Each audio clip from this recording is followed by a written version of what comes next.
This video brought to you by our Patreons. Please consider supporting this channel and joining our Patreons at patreon.com/NovaWing24. Hi there folks, my name's NovaWing24 and welcome to the NovaWrap, your one-stop location for your simulation release news and goings on from the week that was. So here we are on Sunday the 24th of May 2020 and happy Memorial Day weekend to all our American viewers. I hope you are staying safe and socially and physically distant this weekend. Right, well, as flight simmers, we probably should be. All right, let's take that opportunity to get rid of my terrible puns and move straight on to the releases for the week. And we're going to get started in the world of DCS with the release into early access of their latest module, Supercarrier. So Supercarrier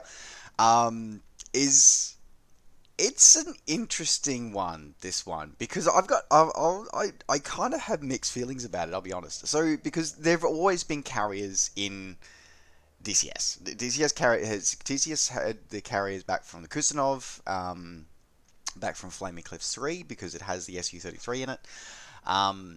And there's been US carriers in there for a while, definitely there at least long enough for the F-14 and the F-18, so that's definite. So when this module was first announced, I was a bit sort of skeptical of it, but I think having seen the details of it now, I'm a bit more open to it, and especially as the cost isn't that significantly different. So what is it? So essentially what it is that it's a massive overhaul of the carriers that are featured by default in the sim, with some unique liveries, but also with unique features about each of those aircraft, each of those carriers as well, but also offering some new options that you haven't previously had, such as actually being able to have deck spawning. So you can actually spawn your aircraft on the deck. You don't have to spawn on a land base and actually fly out to the carrier, which is kind of important if you want to do missions and stuff like that, you know, using carrier aircraft and stuff like that.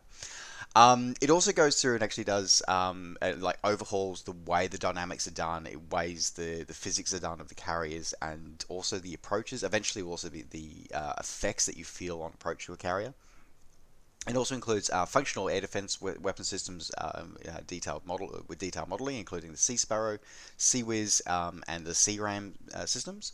Also included updated lighting animation systems as well, and including a full implementation of long-range lineup lights, the iFloss, and the animated rabbit lights as well. So there's a lot of detail going through here as well, including animated deck crew that actually respond to what you do on the deck and will actually sort of guide you to as you're taxiing as well. So there's a lot of detail that goes into here as well, and there's just the simple programming that's going to go into making this is just mind-boggling. By the way, I do want to say that as well.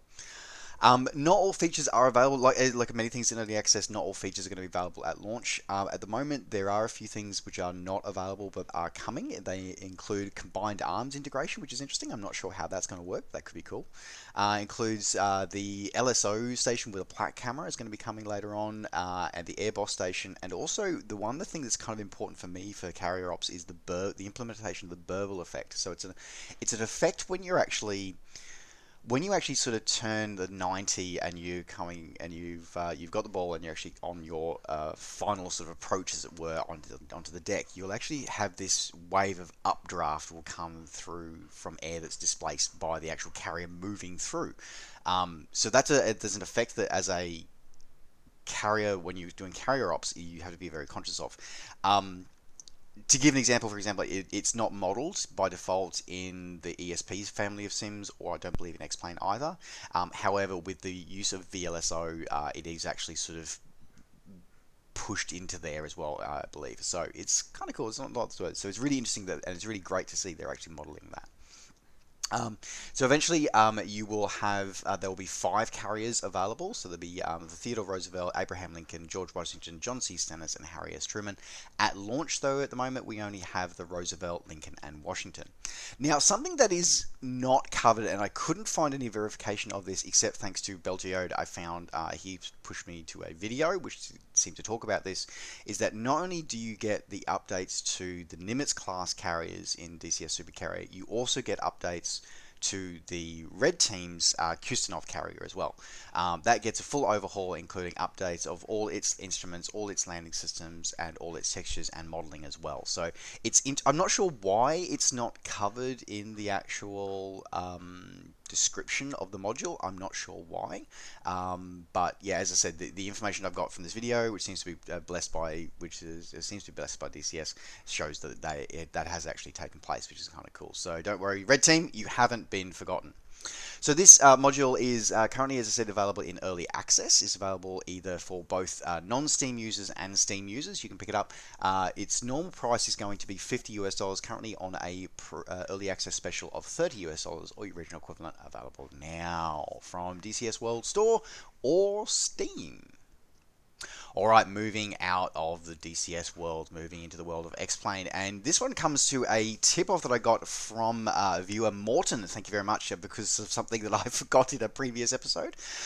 So previously we talked about Fly Tampa and Copenhagen. So previously, not long ago, Fly Tampa rebooted their Copenhagen scenery for the ESP platforms. They've now rebooted it as well for X-Plane 11 as well. So they've updated the modeling of the airport itself, brought it in line with 2020, updated all the airport buildings, including doing all the texturing in PBR materials as well, updated the 3D bridges, animated vehicles and trains throughout the airport, includes now support for SAM animated jetways and SAM visual guidance docking systems. Also has updated the Copenhagen city as well, including updated high-resolution photoreal, custom terrain mesh, and custom points of interest and custom buildings as well. So a lot of things have come through here. It does also now include seasonal textures, including a full 4-season compatibility with the SAM plugin as well. So that one you can pick up either direct from Fly Tampa or from the X-Plane.org store, coming in at $31 or your original equivalent, available now. Continuing on with X-Plane 11 releases, the guys over at FSDG have ported across their rendition of Rhodes over onto X-Plane from the ESP platform version. So this includes coverage of the whole island in high resolution aerial imagery. I believe it's 0.5 meter per pixel or 1 meter per pixel resolution imagery, so it's pretty good. Includes a whole slew of landmarks, including hotels, solar parks, olive plantations, wind generators, and greenhouses, including a full high-definition resolution of Diagoras International Airport, and also includes an accurate rendition of a smaller GA field nearby of Maratisa Airport as well. Full implementation of PBR ground materials have been done throughout both of those airports. Now, the layout is a bit old, though. It is the 2019 layout. So this is just a straight port over from the ESP version. It's not an update, it's just a straight port over. Includes support for animated ground traffic, and includes custom terrain mesh for the whole island, including and as well for the airport as well, including underground garages towards entrance towards the apron as well. It's also designed to be fully compatible with Ortho for XP if you do that as well. So that one's coming in for €25, $28. Now this one's a bit interesting at the moment. So again, as I covered before, and it's FSDG seem to only be selling on their store now only to the European Union at the moment. I've had some users tell me that they've been able to purchase it from outside of it, but officially their web store is still only supporting EU purchases. So for those of us who are outside of the EU, it looks like we are still having to wait until it's available at the partner retailers. But if you're in Europe, you can pick this one up for €25, and the rest of us are going to have to wait for probably going to be around about $28 or your regional equivalent, available hopefully soon. Continuing on with other X-Plane 11 releases this week, the guys from Richer Simulations have released their latest airport, this time being Grantley Adams International, or otherwise the international airport serving Barbados, the Pearl of the Caribbean. I feel like they should have a giant sailing ship outside the thing or something like that. But anyway, so this is a 2020 rendition of the airport, updated as the airport as it appears at the start of 2020. Includes photoreal scenery for the airport and immediately surrounding area at 0.3 meters per pixel. Includes a variety of custom AI models for AI scenery models. Includes all buildings on the airport precinct. all accurately modeled and all completed with full implementation of high resolution graphics and a full implementation of PBR across the ground textures as well. Includes a variety of visual points of reference in the surrounding area as well for approach. Includes full support for fully modeled interior of many of the buildings, designated AI parking spaces, so fully compatible with the World Traffic plugins. Includes dynamic lighting and a variety of options, including a fully modeled parking lot, 3D grass, and 4K textures support as well. So this one's coming in at $20 US, or your regional equivalent, available now from SimMarket and Explain.org. Continuing on with X-Plane 11 releases, the guys from Orbix have ported across their rendition of Dundee Airport over onto X-Plane 11.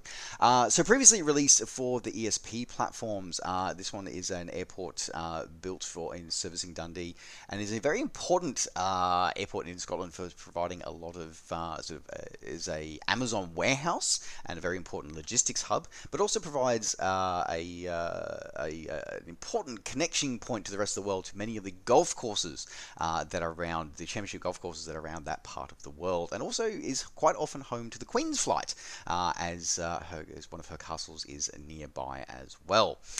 So it gives you an option, and it also is home to a Royal Air Force training squadron. So you can actually often see a lot of Air Force cadets actually doing a lot of their flight time, doing a lot of their flight training there, just as they do in real life. So you can do that now, replicate that in the sim. So this is this highly different edition of the airport. As I said, it's a straight port over of the ESP version, but fully compliant with X-Plane 11, including full support of PBR modeling of materials and textures across all 3D buildings, along with the ground texturing as well. Designed to work with True Earth GB North, but is capable of working without it as well. So this one's coming in at about $23 US, or your regional equivalent, available now from Orbix Direct. Continuing on with scenery releases, but scenery releases of a slightly different kind this time. This is a release from Skytude of their release of ExoAirports. So this is a texture replacement pack, much in the way that Rex Texture Direct or Rex Worldwide Airports HD works for the ESP sims. This one gives updated texture mapping to replace the default texture mapping for all airports globally inside of X-Plane 11. Includes updating runways, helipads, taxiways, aprons, grass around the airports as well. So runway surface, so non-runway surfaces, includes updated dirt strips and grass strip textures as well. Includes full updates to ground markings, taxi signs, navigation, ground taxi navigation signs, all updated, all done with full support of PBR tech as well. So a lot goes into this pack, and it's a simple way, much like I said, much like Rex Texture Director works, Rex Worldwide Airports HD. It's a great, easy way to actually give all of your airports, even ones that aren't necessarily custom done, sort of a payware makeover, as it were. Now this one is designed to, as I said, it's designed to seamlessly integrate into your installation. Is fully compatible with all platforms of X-Plane 11, so Windows, Mac, and Linux, and is coming in for a pretty cool price of $24 US, or your regional equivalent, available now from Explain.org. Continuing on with X-Plane 11 releases with another interesting little release. This one I'm kind of excited about. So this week we saw the release of Air Hauler 2 for X-Plane 11. So I'm a big fan of X-Plane. Of Air Hauler 2. I'm a big fan of X-Plane as well, but I'm a big fan of Air Hauler 2. I've been using Air Hauler for years. I used Air Hauler 1 for many years, and then I've moved into Air Hauler 2, and I absolutely love it. For those who might have been following before I suffered a computer failure, I had been doing a live stream series twice a week where we would actually fly using missions generated in Air Hauler 2. I hope to resume that stream very, very shortly in the coming weeks. But it's a great way of, it's okay. So what is it? Okay, so it's a basically you run a cargo company. And it allows you to, or you run like a charter airline, so you can charter. It's designed initially for back in the day, it was designed primarily for cargo, but you can do cargo ops, you can do passenger ops, you can do ad hoc charter flights, you can do regular passenger services, you can do pretty much whatever you like. It's a really nifty, cool setup. Like I really like how it's done, and it gives you a purpose because it will randomly generate missions to sort of for you to transfer. You have to take, so many thousands of pounds of prawns from Brisbane to Roma. It's really cool how it does it. And it gives you a reason and an excuse and a way to explore and go places that you would never have thought to go. You can fly whatever aircraft you want. You can make it as realistic or as unrealistic as you want. But what you do in the sim will have an effect on your virtual company. So as I said, the thing I love about it the most is that it gives you a reason to fly somewhere different, and it doesn't matter whether you're whether you prefer flying around in a Cessna or a King Air or in a Airbus A380 or in a C-17. It doesn't matter. You can fly whatever you want, and it will find a way to put a packet on there for you. So I think it's a really cool way of doing stuff. So yeah, I love it. The only thing I don't know is it would be really cool that if you where it had the ESP version and had the X-Plane 11 version, if the two company databases could talk to each other, so it didn't matter which sim I flew in, it would still all go to the same company. I don't think that's a feature, which is a shame, because it would be cool if it was. But still, anyway. So this one is available for X-Plane 11 now. It's courtesy from Just Flight.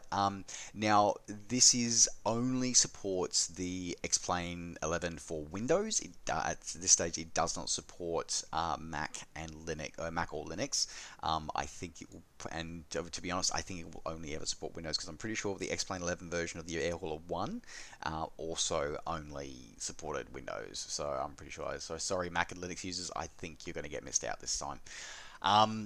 Beyond that, as I said, like it's not just about you. You can hire AI pilots and get them to do cargo runs, passenger runs for you as well. Like it's just such a cool add-on. I love it. Anyway, so I think you guys will love it too. Check it out. Check out the videos. Check out some of my videos about Airhauler 2 as well. Though, having said that, I just realized I don't think I've actually put the highlight reels up yet. But there you go. Look for them coming soon. But yeah, have a look on it. I think it's awesome. Check it out now. Available at Just Flight. Coming in at $50 or your regional equivalent. Available now. Continuing on for X-Plane 11 releases, and this one's a reboot. This one, so much like we saw a reboot of the Schweizer helicopter last week, we're seeing a reboot from V-Sky Labs this week of their Polaris AM-FIB, which is which is a flying inflatable boat. Like, I'm not kidding. Like, this thing is literally a Zodiac inflatable with like a hang glider strapped to the back. It's so bizarre and it's so cool all at the same time. Now, this product's actually been out for quite a while. It's been out for about 3 years. It has been, but it's been left pretty much idling since it was first released. Pretty much hasn't been touched, and so V-Sky Labs have actually come back and done a huge major overhaul on it. They've completely redone the textures and the textures, and I believe the model's been updated as well, including update now to high resolution textures designed to be updated 3D modeling, including full support for PBR texturing, updated internal architecture, allowing sort of for future updates as well, redesign and retune for X-Plane 11, because they look at experimental flight model, which is what they're really sort of driving for, and all their content is using now as well. Updated how it handles on the ground and water, because it is an amphibian, it's designed to do that, as well as now fully compatible and compliant with VR operations as well, and adds a new passenger in there, so with visuals and physical weight, and a few other quality of life improvements as well. So a lot going on here. Now, this one is unlike, I did make a mistake last week, but this one is a free update for existing users. For new users, normally you're looking at $20 for this one. Currently it's on a reboot special for $14 or your original equivalent, available now from xplane.org store or from V-Sky Labs directly. Moving out of the X-Plane 11 world, moving into the world of the ESP sims, FSDG again have come out with their latest product in their Lite series. So this one coming out with their edition of Jomo Kenyatta International Airport, the international airport servicing Nairobi. So this is an accurate rendition of the airport as it appears in 2020. Full accurate rendition of all airport buildings, include full support for SOD and GSX jetways as well. Fully compatible with all known add-ons, including FTX Global and including updates for OpenLC Africa as well. So this was designed, as I said, there's no detail outside of the airport though. This is purely just the airport itself. This is part of the Light series where it focuses on just the airport, just focusing on that to try and keep the cost down for us as well, which is kind of cool. And overall, it looks, for a fairly low cost airport, it looks pretty damn awesome. It really does. Now, in terms of this one as well, so again, like I said earlier with FSDG, officially the store, it's only available at the moment at FSDG's online store, which at the moment officially only sells to the European Union. So that's €12 or $13. Hopefully we're going to see this released at the retailers soon, sooner rather than later, I hope, because I really like FSDG stuff, but it's getting harder and harder to get their stuff. It really is. Anyway, so this one's available because it's coming in $13 or €12 if you're from Europe. If you're from outside of Europe, hopefully we shouldn't have to wait too much longer. Available now from FSDG. Continuing on with ESP Sim releases, this time is moving into the world of prepared V4 and above. Just Sim have rebooted their rendition of Hamburg International Airport. So this one they're coming in. Just Sim have been rebooting a few of these lately, like a lot of developers have been. First thing I'm going to note though is that although they say they do not guarantee compatibility for V5, which seems odd. I would have thought that if you're going to release it in the post V5 world, that if you might as well wait an extra little bit or do what if anything is required and verify it against V5. So I'm a bit surprised that they've released it as a version 4 product and not guarantee version 5 compatibility. That's interesting and odd, I find. But anyway, what have they updated? So essentially, they've updated some ground polys, made the ground polys PBR compliant. They've updated the layout of all the building terminals as they appear at the start of 2020, including adding the new terminal building, new parking scheme as per the current charts, new photo real terrain for the airport and surrounding areas. Updated the windsocks to make them SODE compliant, updated the AFCAD file as I said before, GSX profile included, full support for visual docking guidance system with SODE and GSX has been included as well, updated lighting, dynamic lighting has been updated, and full support for PBR materials throughout all 3D buildings as well. So fairly major update. If you're a new user, you're going to be looking at paying about $22 for this one. If you're an existing owner of the previous version, you're going to be looking at paying about $8 for the update, available now from SimMarket. In other ESP platform, prepared news, the guys over at Orbix have released their True Earth US Washington for prepared V5. So this one is available now. As I said, it covers the huge part of Washington State. It's kind of interesting, this one, because so it supports prepared V4 and V5. And it's interesting. So it's definitely got that whole, it's the photo real thing. It's updated over nearly 1,000 custom points of interest have been included as well. All the aerial imagery is custom hand curated to make sure it all matches and all looks amazing for us all. Only one season. It's only supports summer. Includes custom terrain mesh for the surrounding area and the mountains as well. Over 332 million hand-placed trees apparently. 4.5 million buildings. Major custom cityscapes for Seattle, Bellevue, Victoria, and Tacoma included as well. Huge amount of VFR landmarks as we talked about before. Just so much stuff going on here.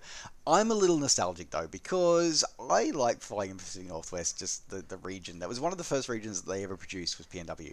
And it's in this sort of smack bag in the middle, sort of overlays several, I think it's 2 different regions that Orbix have previously, and so just does that, and that's it. So I got mixed feelings about it. If you're just flying around, it always seems the True Earth stuff seems odd for me, because the photoreal scenery often really applies better for tube liner flying, not so much for VFR flying. Whereas geotypical scenery often is better for GA flying, because you don't have to worry about this, things getting out of focus when you get down to low altitude. So anyway, if you are looking to pick this one up for your prepared V4 and V5 experience, you're looking at paying about $46 US, or your regional equivalent, available now from Orbix Direct.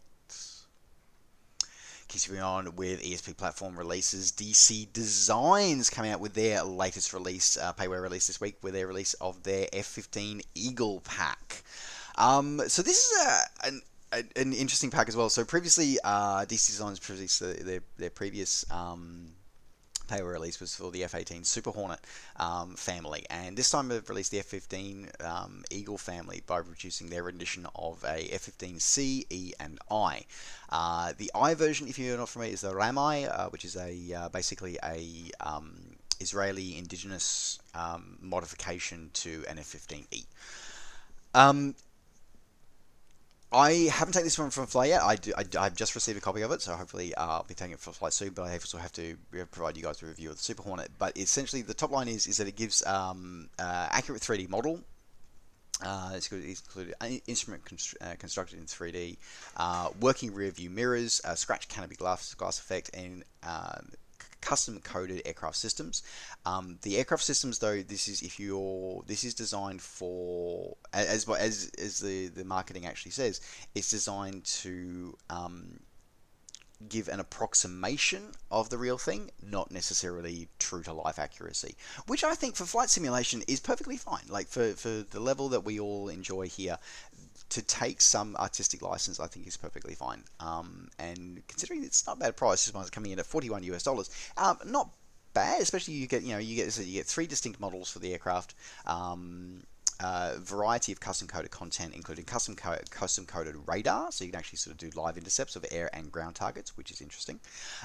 Full support for MFDs, full custom coded heads up display, and a variety of weapon systems that will display on the aircraft, non-usable, non-pack TACPAC compliant. Now, in terms of release, this one's been released is very interesting. So, in the previous release of the Super Hornet, it was one installer did service all of the ESP family of sims. This time round, DC Designs have chosen to split the package. So it is now $41 US will get you either the 64-bit edition for prepared V4 and V5, or a 32-bit edition for the FSX, F16, and prepared 1 through 3.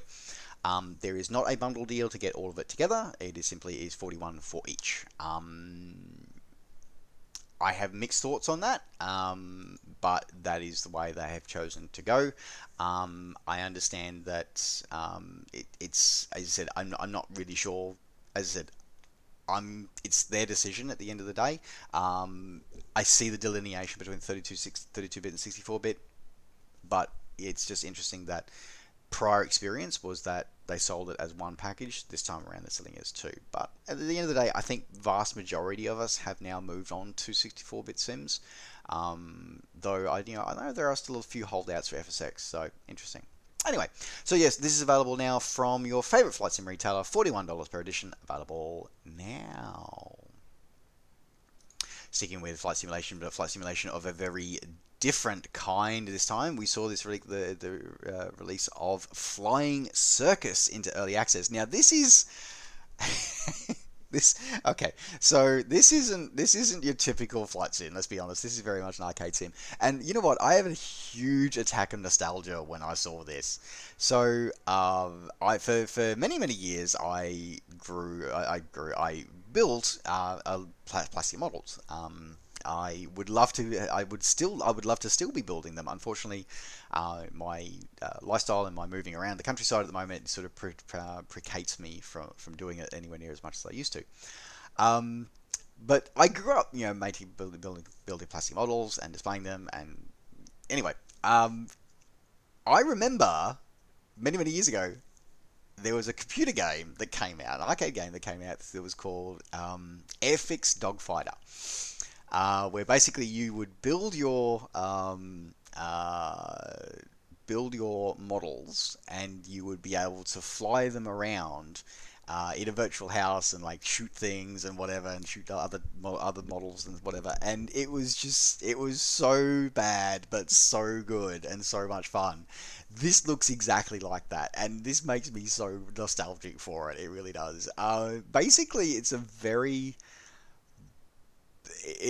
essentially probably more akin to an RC aircraft simulator than anything else. But it's an arcade. It's not it's an arcade sim, but it's kind of cool, kind of awesome. As I said, this is in early access. Currently, the single player option is available. The multiplayer is not online. Is not available. Oh, sorry. The single player campaign is there with single player with 40 missions. The arcade mode is still to be released, and a multiplayer mode is still coming into the future. So I think it's kind of cool, kind of awesome. It just looks spectacular. It's from two guys who basically just want to make computer games, and I think this is, as I said, I think it's really cool. I think it's awesome. My only problem with it is the price tag. $35 US for this.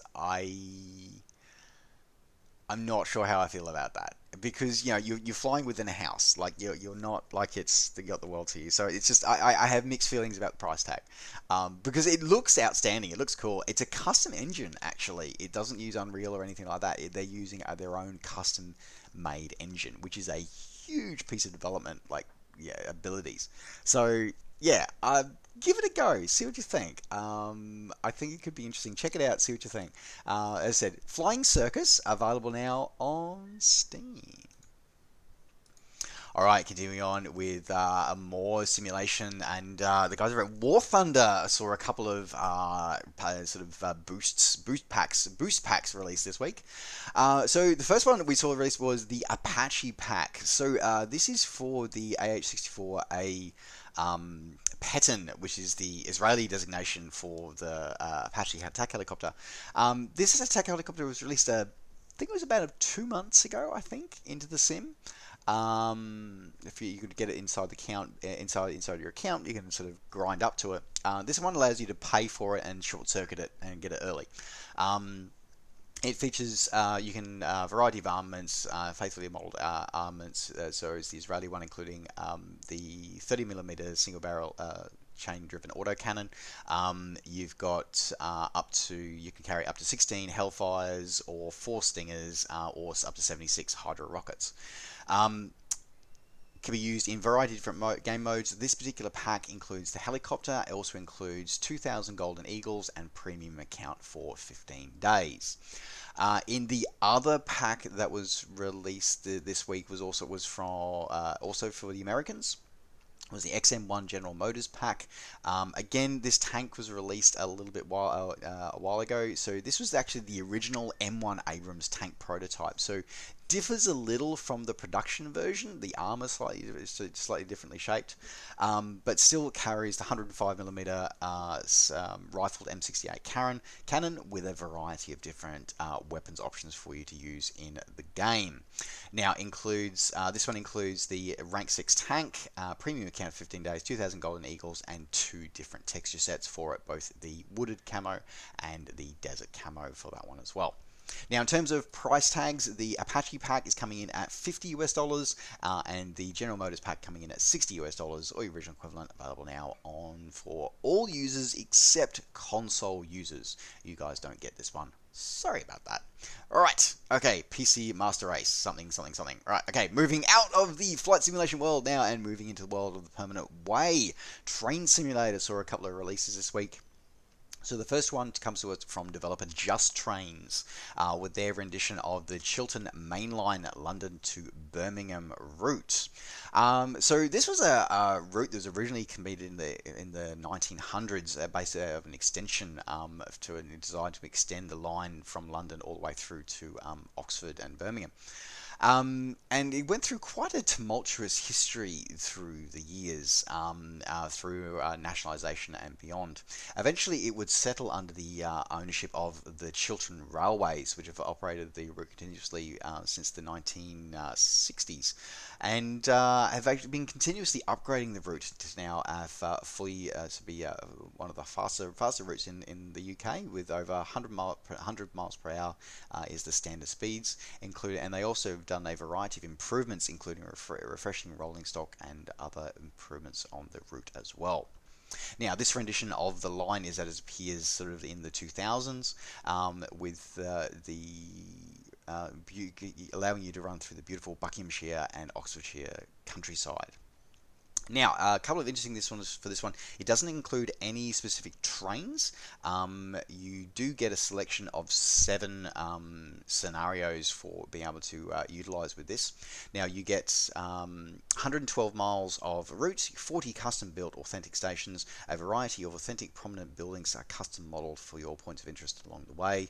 Runs alongside the London Underground between Finchley Road and Neasden. Includes a couple of reskins for various different trains as well. Now, if you want to make use of the liveries and of the scenarios, you will need to have the European Loco and Asset Pack, ScotRail Class 68, British Rail Class 170, and British Rail Class 7 locomotives all in your account as well.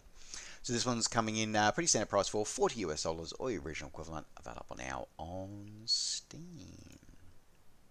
In the other release for the train simulation world this week, saw the release of the Seaboard SD50 livery. So this week, so this was it's for the Seaboard Systems very distinctive grey livery for their SD50s. Done accurately. I really can't say much else about it because it's a single livery. And $5 for the livery, available now. Must have the DNR GW SD50 locomotive in order to be able to get the livery. Available now on Steam. That was quick, wasn't it? And this one, I can't believe this is a thing. So to round out the NovaWrap this week, I can't believe I'm actually reporting this. I really can't. Tree Simulator 2021 was released this week. I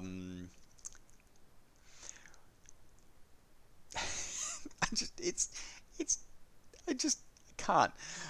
Would you like marginally improved graphics? Do you like leafing it all behind and taking root in some random field? If so, you are a tree. Be the best tree you can be. I can't with this. So apparently it's backed by popular demand and against all odds. Be a tree with no responsibilities other than exist. Now with weather and seasonal text and seasonal changes. This one is coming in at $2, available on Steam. The ironic part about this is that this is a sequel. There was a first one. There was a Tree Simulator 2020. And this is the sequel. I have no other words. That's it. And on that news, folks, that does now round out a bumper edition of the NovaWrap for this week. Thank you very much for joining me. Don't forget, as always, to like the video and subscribe to the channel if you're enjoying these videos and like to see more. And if you would like to support the content and support that comes on this channel and support me in the channel, please consider joining us over on Patreon, patreon.com/NovaWing24, and supporting the channel. Alright, folks, thanks very much for watching. Take care, safe skies to all, keep washing your hands, stay safe, and we'll see you next time. Bye for now.